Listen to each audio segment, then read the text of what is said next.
પ્રધાનમંત્રી નરેન્દ્ર મોદી સરકારના 11 વર્ષ સેવા સુશાસન અને ગરીબ કલ્યાણના 11 વર્ષ અને વિકસિત ભારત સંકલ્પથી સિદ્ધિ સુધી મોદી સરકારના 11 વર્ષ અંતર્ગત સભા બારડોલી વિધાનસભાના સિનિયર સિટીઝન હોલ ખાતે બારડોલી નગરના પ્રદેશમાંથી મુખ્ય વક્તા તરીકે સુરત મહાનગરપાલિકા ભારતીય જનતા પાર્ટી બક્ષીપંથ મોરચાના અધ્યક્ષ અનિમેપ માળી મોદી સરકાર દામદાર મજબૂત નિર્ણયો લેવાવાળી જવાબદારી સરકાર છે।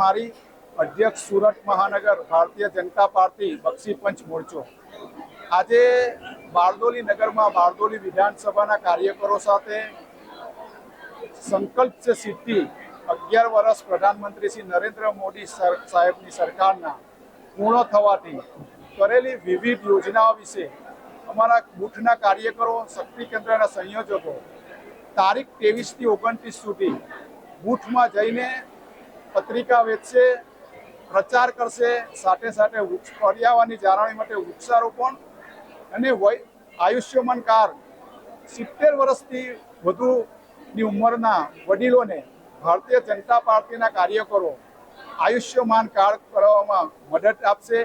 આ ઈશ્વરીય કાર્ય કરશે। આ ઈશ્વરીય કાર્યમાં અમે બધા ધારાસભ્યો, સાંસદ, મ્યુનિસિપાલિટીમાંથી બૂથનો કાર્યકર પ્રજાની વચ્ચે જશે અને 70 વર્ષથી વડીલોને આયુષ્યમાન કાર્ડ કરવામાં મદદ કરશે। 11 વર્ષમાં ભારતીય જનતા પાર્ટીની આ સરકારે જે વિવિધ ક્ષેત્રે પ્રગતિ કરી છે તે બધી સિદ્ધિઓને અમે પ્રજા સુધી લઈ જઈશું। અસ્તુ ભારત માતા। રમેશ કંબાતી, દિવ્યાંગ ન્યૂઝ, બારડોલી, સુરત।